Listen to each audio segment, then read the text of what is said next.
never be creative if you haven't found yourself. And finding yourself is trying new things that you find interesting. Not everything. There's some things you already know that I'm never doing that. Your creativity, it depends on how attached you are to your art form. It's going to reflect on what you've been through. Education is good, but when you treat your child like they're ignorant and dumb just because they're not good at school, and you take away their passion. Oh, you can't go play soccer today. Why? Because you didn't do good in school. I would advise all parents to focus on their children and what they love to do and build them from that. This is Let the education enhance what they're born to be. Yeah. Don't remove them from what they love and force them to do something that they don't want to do. We need artists to lead record labels. We need artists to lead museums, art museums. We need athletes to coach football teams. We need ex-retired boxers to train boxers. So that's why, another reason why I support Runway Dubai is Madupa is working with universities, young children. Yes. Empowering people. Yeah, we need these young children to discover their art forms at some point. Hello everyone, welcome back to the podcast. First, I'd like to say season's greeting to everyone. Christmas is around the corner, and to all our new subscribers, you are very welcome. And to our returning subscribers, welcome back once again. It's always a pleasure having you here.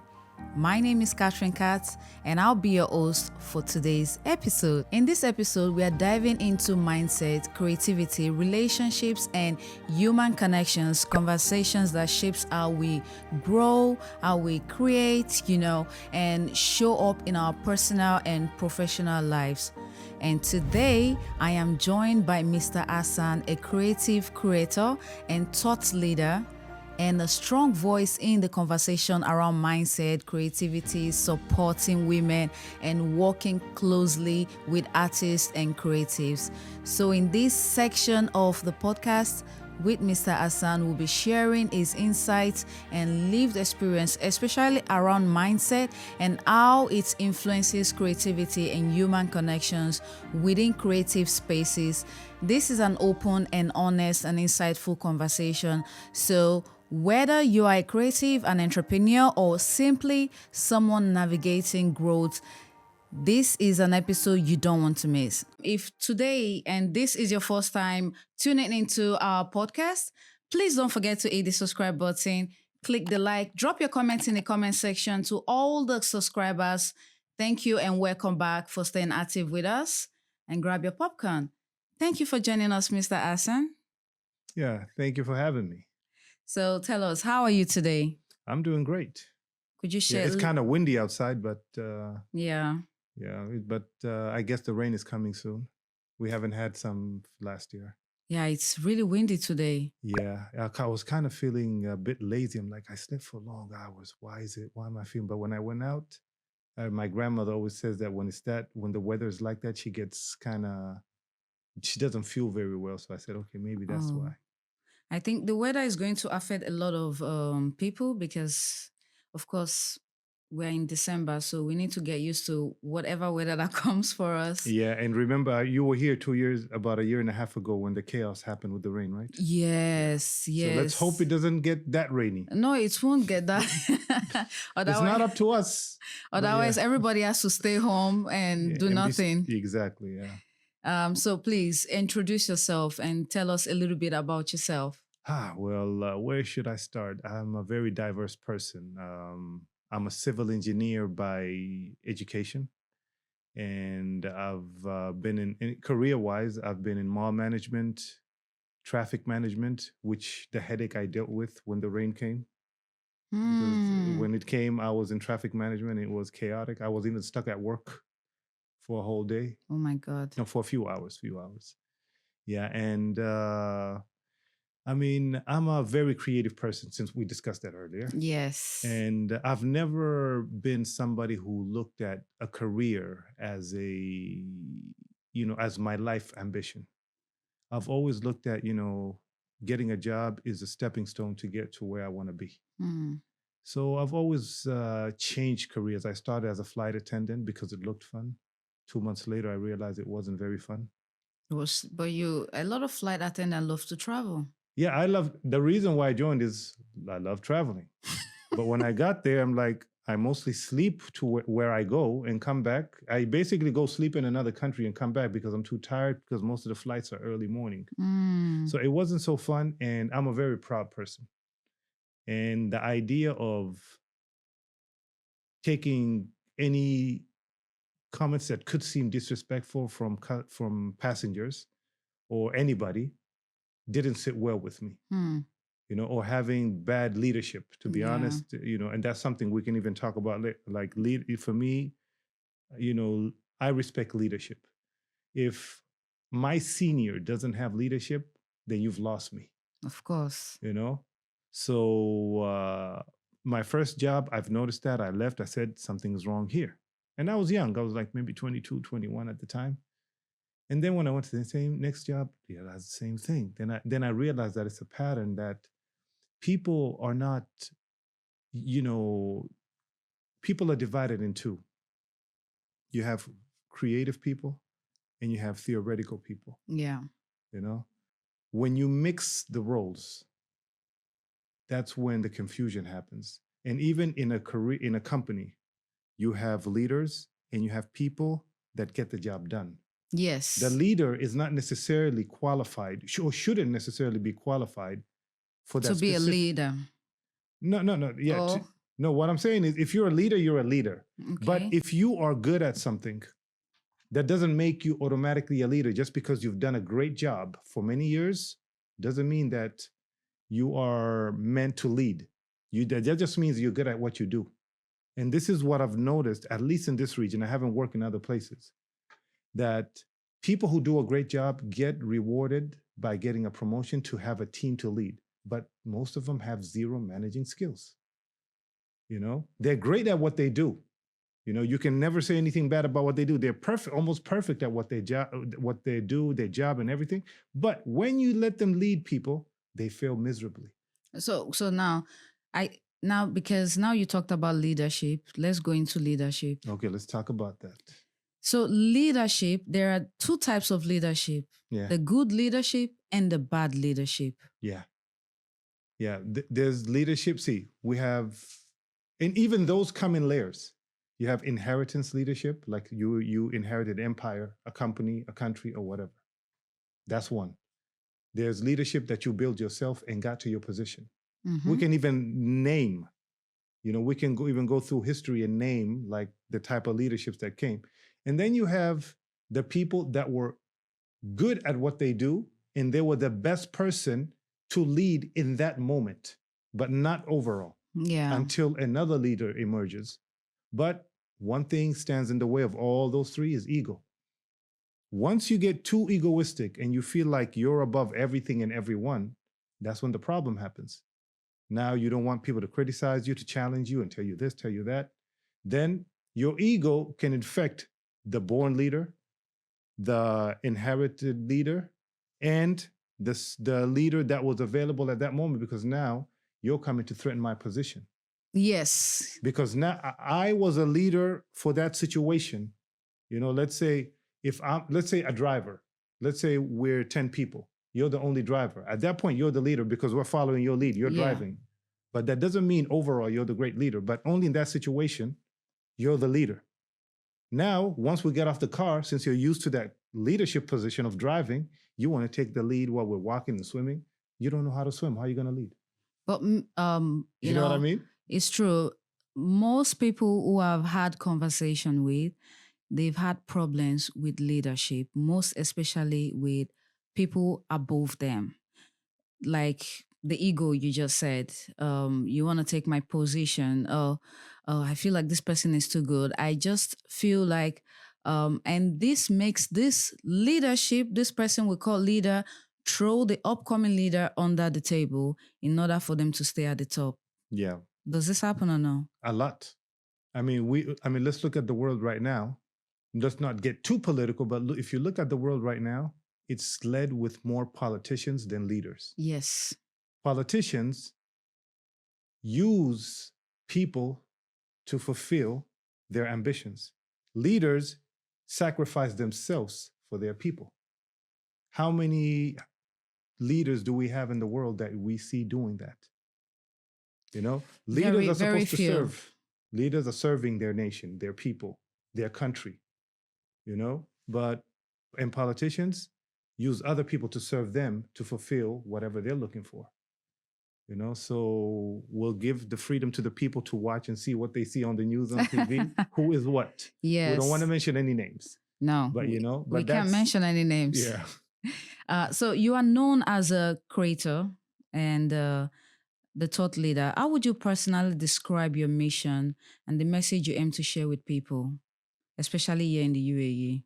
I would say, you know, be yourself. You know, you can never be creative if you haven't found yourself.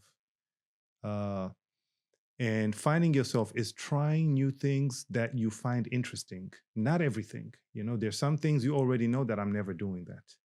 But you also need to separate, why are you never doing it? Is it because of culture, religion, trauma? Or is it because it's your principle that you don't want to do it? Because some people say, I'm never going to do this. Is, you know, it's mostly affected by their upbringing, their religion, and their culture. You know, and when we get into that, you don't even know the source and foundation of your culture, of why you were told not to do this or follow this. Same thing with religion. So for me, I always tell people, the best way to find yourself is first ask the difficult questions about your culture and religion before anything. We have probably more than 10 religions out there that has a significant amount of people following it, you know, in millions. Some are in billions. I think Christianity and Islam are in billions. And then you have others that are in millions. So that's a significant number. So when you don't know where you come from, why you're believing what you're believing in, why your culture is this way, you're going to be confused, you know, because you're following blindly, you know, and the people that you follow in that specific religion is like the cattle. And, you know, there's always one goat or one cow, one sheep that has the bell. Yeah. You understand why that only one has that? Why? Is because that is the leader of that flock of sheep or of the cow. He, the shepherd, decided that this is the smartest one from this bunch. How can a shepherd know that this is the smartest one? By observing. Because the shepherd is more intelligent than the sheep or the cow or the goats. So he's observing, oh, he is the leader of this group. And it's like lions. You know that sometimes there's 3-4 lions in one pride, but one is the leader. You know, so it's the same thing. You know, all the animals have this type of hierarchy. There's one leader. Yeah. Some it's female leaders, like in hyenas. You know, but there are leaders in every animal, almost every animal kingdom. In the bees, it's the queen. Yeah. You know, so when the shepherd realized that this is the leader, they put that belt because they know that most likely the rest follows. Will follow him and will decrease the amount of loss of cattle if I lose them.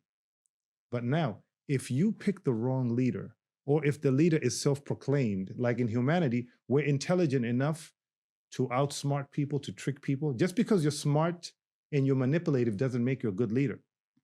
But you can still outsmart a leader, because a leader's priorities are different than a selfish person. And selfish people are mostly, not always, but they are mostly smart and manipulative. And they are mostly at the top. Because they're smart and manipulative, right? So when you have a situation like that, and leaving the sheep to humanity, now imagine thinking about the sheep is the one with the bell, and you have a leader who is the bell, okay, representing a nation, a religion, a movement, a company, or whatever. When these people decide that I want to push my own agenda into this religion, into this company, into this nation that serves me more than serves the mass, and the followers just trust him, what will happen? Chaos. Yeah. You know, now you're serving him, not even serving the religion, or her, not the religion, not the culture, not the nation. You're serving them, you know? Now, if that leader is chaotic, now going back, if the sheep jumps over an edge and dies, and everybody's following blindly, Everybody else has is to. going to jump with, because that's the leader that you're following. Yes. So now if you put it in a religious context, if that leader is headed to, if you believe in a hell, because there's so many religions, so I like to generalize. I do. Yeah. If you believe in a hell, if he's headed to hell and you're following him, Are you going to say, when you meet your creator, oh, I followed him. Who told you to follow him? Did I tell you? If God, you're having this conversation with God, who asked you to follow him? You don't really have a defense system. Oh, he spoke the right words. He read the right. I'm like, did I give him 2 brains and give you 1? You had the same brain that he did. Why did you trust him and took his word? Was he a prophet? Even prophets most prophets didn't even speak to God. They spoke to angels, you know? So when you look at it, leadership gets lost when if you're a born leader, you follow a religion, a culture. So there's too many confusions. So as a leader, if you're following a religion without learning that religion, you're probably going to fail. If you follow a culture, you're probably going to fail. Why? Because you haven't really dug deep and you have your own leader, another leader that you're following that's influencing you. So if I'm a leader of a nation and the whole nation is relying on me, and I have another leader who's using that religion because they know that religion more than me, they're going to use me to manipulate them, even though I'm the natural leader, but he's the smart one. He's behind the scenes. He's the puppet master, you know? So now, since you believe in heaven and hell, I believe you believe in spirits. Yeah. Now, if you have spirits manipulating humanity, it becomes even on a different level, you know? So for me, I say, you need to have at least a general idea of what your existence contains of. You have a spirit, some people don't, and it's okay. Some people believe in heaven and hell, some people believe in multiple gods, some people believe in one God, some people believe in one God in a different way. Yeah. So everybody has their own way, but if you ask them, what is the core foundation of it? They answer you like a parrot, repeating what they were told, but when you dig deep, they don't really know. Yeah. So when you don't really know, you become like a vessel for whatever has been given to you, not really you fulfilling your destiny. And a lot of people also, they think just because you're born to follow a specific way, specific religion, a specific culture, because you're born in it, you have to follow it. Like you're, what are you Christian? I'm a Catholic. Cathy, so you're Christian. Yes. So I'll use 2 people because I was born I'm a Muslim. You're a Christian. We look at what happened to Jesus, which we call Isa. Now, he was born in a community and people tried to kill him because he was changing their ways. Is it the same belief as us? It's very similar. The only difference between Christianity, let me tell you, the Abrahamic religions. Yeah. Jesus is the conflict. We all cannot agree on who he was. Yeah. We all believe in him, but who he was is where the disagreement in the 3 religions. Yes. Jews believe that he didn't come yet because they believe he was never supposed to die. Okay? Maybe other branches of Judaism believe in different, but this is what I came across. They said, if he died on that cross, that must have not been Jesus. Okay? Christians said, oh, he died on the cross and he was betrayed by his own people. Muslim says, verifies kind of both, but he didn't die. He was Jesus, but didn't die. So I think that's what you're trying to find out. Yeah. In Islam, he never died. The person who was crucified was Judas, who snitched on him or who told on him. Not he. Yeah, in Islam, that God changed how Jesus looks like, made him look like Judas, and Judas looked like Jesus. So the person that was cut was Judas, and Judas was crucified. So all the pain that people saw Jesus going through was Judas. Oh, this religion conversation is because, to be honest, I'm a Catholic and I believe in God. I am not so much of a churchgoer. Which most people who follow a religion are not. I am not a churchgoer because I do not worship man. I don't do confessions to pastors, to a man. Yeah. I do my confession directly to God. I speak to him directly. And this has been my biggest source of power. And but for the Jesus, I mean, I knew that for Christian, they told us Jesus died for our sins and he resurrected after 3 days, which, Yeah, you well, know, yeah, well, I'm familiar that's with what we believed in. But we're gonna switch the Yeah. the religion of Yeah. a thing, Mhm. because it's a very It's sensitive. a sensitive and a Yeah. completely different conversation to have. Yeah. How much, that's gonna go completely somewhere Yes, else. and but because as an Emirati voice that you are in Dubai, I wanted to know what are the things that people are highly doing wrong that they shouldn't be doing in Emirates, in Dubai. You mean foreigners or Emirati? Foreigners? I would say having misconceptions of the culture. I've heard crazy stuff. I can't think of any right now. Maybe if you can think of any, I can tell you if that is true or not. But there's a lot of misconceptions of who Emiratis are. Oh, here's one. A lot of people, I've come across a lot of people that think that original Emiratis are all light skinned, for example. Now, we need to understand that the country is 54 years, just turned 54 years old. Yes. 60 years ago, this was same location, but it wasn't a country. And we had a lot of countries bordering us. We had Persia, which is Iran, Oman, and Saudi. And yeah, we can say Qatar and Kuwait were a little bit further ahead. How do you say Qatar? Qatar. Qatar. Yeah, it's you pronounce it here, somewhere here. Qatar. Yeah, Qatar. And how do you pronounce Dubai? Dubai. Dubai. Dubai, yeah. Okay. And Abu Dhabi is Abu Dhabi, not Abu Dhabi. I've always been saying Abu Dhabi. Yeah, but it's Abu Dhabi. Yeah, Qatar, Dubai, and I think another one that people might have a problem with is Ras Al Khaimah and Al Quwain. If I call the Iraq, I always mix the words together. Which one? I say Rasakema or Rakasema. No, yeah, it's Ras Al Khaimah. It's actually Ras Al Khaimah. It's like head of the tent. That's what it means. Ras is head, Khaimah is tent. Yeah. So the misconception, I think, is who are the original Emiratis or who are the original Arabs? That's a very confusing topic, even amongst Arabs, if they don't dig deep. Like if we go back in history, the origins come from Yemen and Saudi, like the southern Saudi, which is closer to Yemen. So it's safe to say that the south of the Arabian Peninsula is where the Arabs come from. And everybody else, at some point, they just came and became Arabized. In Arabic, we call them ista'arabu. Okay? And within time, they let go. Because of living in this culture, they became part of the culture, which is, if we go also to the Prophet Muhammad, he was also somehow Arabized because his ancestor is Abraham, which is the same Abraham in Christianity. Through his son Ishmael from Sumer, which is Iraq today, came. I don't want to get into the details of the story, but they came and started a civilization in Mecca through some miraculous events.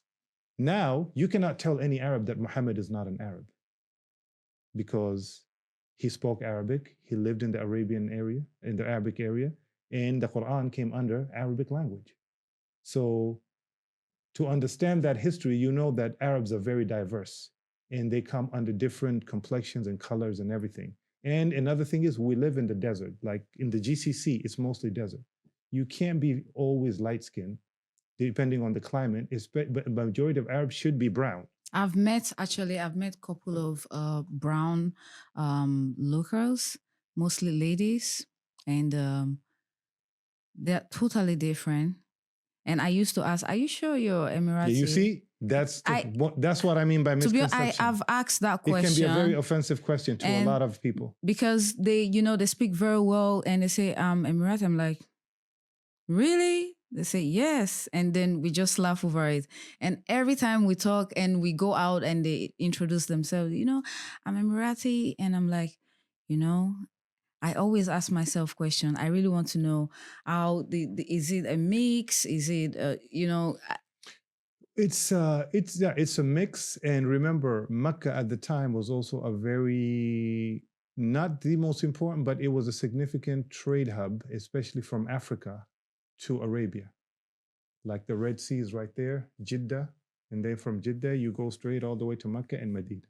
So Mecca was a trade hub. We also had a lot of Israelis there, or Jewish people. I'm not sure if they were Israeli by blood or just followed the religion, which is Judaism. But we had a lot of them, especially in Medina. So it was a place, and there were a lot of Africans there because the first thing that the Prophet fought was slavery. And then he escaped with his cousin. He told his cousin to take some of those people and go to Exium, I think in English you would call it. In Arabic, we call it Habash, which is Ethiopia. And they met a Christian king there, and he helped them. So some of those people also came back. And there was still some Arabic here because there was slave trades and there was a lot going on. You know, slavery was very big back in ancient times. So we had Africans, we had Arabs, and of course you had Europeans traveling here and there. We even had Persian because a famous influential one was Salman al-Farisi. He was Persian, and his job was to look for the next prophet, as stories are told. And he went through 3 different religions. He went from Zoroastrian to Christianity to Islam. You know, so he was very wise, and he was looking for a specific thing. And the Zoroastrian were the people that also discovered Jesus. The 3 wise men, remember them? Yes. So the 3 wise men were also from Persia, who were from the Zoroastrian, who were influenced by the Zoroastrian religion called the Magi. And that's where the word magic comes from. You know, because they had so much knowledge that the things they did looked like magic. And they knew a lot of unknown things. You know, so I believe that he was one of them also. Same mission that they did when they found Jesus, the 3 wise men. This guy came from the same background and came and found Muhammad. And also for him, he was convinced that this is the man. You know, so when you see that, there was a lot of trade, and because of the spiritual and religious influence, it brought a lot of cultures and people to this region. So when you try to identify with somebody, and then again, we have the slavery part. So some people remained. Like you go to Pakistan and Iran, there's the Baluchis. Some of them look African, some of them look Indian, some of them look Persian. But they all identify as Baluchis, and they're not Arabs. And we have a big number of those here. Like you can even see some families, Al-Baluchi.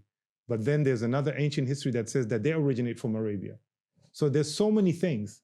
So I say, you know, for now, we need to stop this,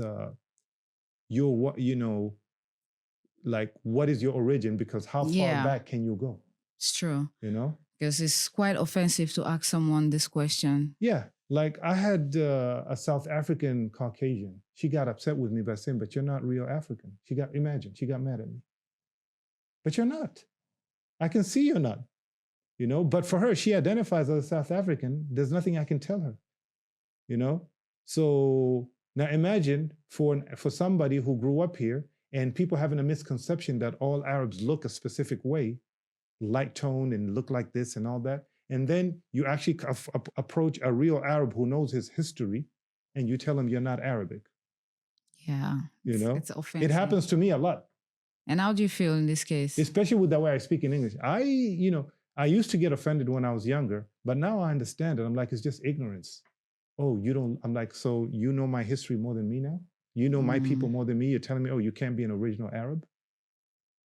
True. You know, you just came here for like 2, 3 years, 4 years. Now you're an expert of Arabs because you've been exposed to a specific type of Arabs who probably, I mean, no disrespect. I have no issue with anybody's race, but a lot of people here, some of them originally are not even Arabs, but they categorize as some because they have the citizenship. They've been around the region for so long. So you've been exposed to those, and you're going to come and challenge me, who's actually from here, and tell me that I'm not, because that's your experience, and you had those people around you. Yeah. You know, so there's a lot. So I would say, that misconception, when somebody tells you they're from somewhere, you don't really know their backstory, just leave it alone, because it can be very offensive, and you could step on the wrong toes and offend the wrong person. Yeah. And here, you don't want to get into that situation. No, never. Yeah, And why do you think everyone choose Dubai? Because you're from here, and we came here, and most of us don't want to go back. I've been here since I was 24. And Dubai has been home for a lot of people. Why do you think people choose UAE? UAE. Well, Remember when we spoke about PR consultant? Mm-hmm. That's the UAE is good at PR, good at promoting themselves, marketing the city. You know, like you come from Africa, beautiful, beautiful continent.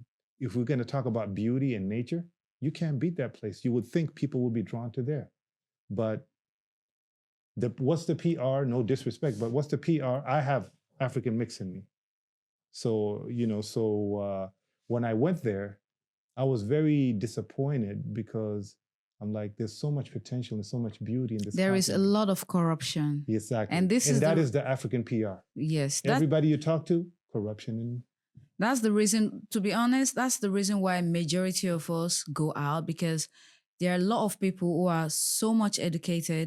You know, you go to school, you go to uni, you serve your country. At the end, you don't have a job. So you end up doing menial jobs and stuff. And that's because the people at the top, you know, they check your CV and you're too qualified for this position. You know, you're too qualified. This is how African talks, you know. Yeah. And at the end, it make people do what they don't want to do. Which is leave. Because the leadership is corrupt, the country doesn't advance, and you're too qualified for many things because they don't have a platform for your qualifications. So PR is the most important thing. You know, what you put, how your country is known for is what's going to attract or remove people from, even the natives. You know, so here, all we had was oil. You know, and Dubai ran out of oil a long time ago, but the PR kept us going. Now, the one of the main attractions for Dubai specifically, Abu Dhabi still has oil. So if we're going to speak of Dubai alone, you asked me about Dubai. Yeah, it's tourism and investments. You know, tourism and investments. But Abu Dhabi, they are now keeping, you know, because now they started with the tourism, and you look at it, you know, it's a model that works. Abu Dhabi is doing the same way, and Saudi and Qatar are doing the same thing. And Iraq also is going to be doing the same because thing. now they're currently building a casino there. Exactly, you know. So, you know, so how you present yourself is very important. UAE, the GCC in general, are known as the safest countries in the world. It's true. It's true. I mean, as a woman, I can walk 3 a.m., 4 a.m., and I'm not looking back, not scared. That's enough reason for anyone to want to stay in this city, because the safety is top notch, you know, and the people are very nice. Most of the Emiratis I've come across, mostly at the airports, the women, they are super friendly. They are nice. I've even had one of them one-to-one conversation, which they gave me a lot of advice. And this is one thing that I love about being here. And it's also a place for opportunity, because even if you come from the lowest, once you get here, if you know what you're looking for, you will get it. If you're patient enough and smart enough and you walk towards that direction. But you know, if you want to be useful, you'll be useful. You want to be useless, you'll be useless. You want to go to jail, of course, the door is always open for you.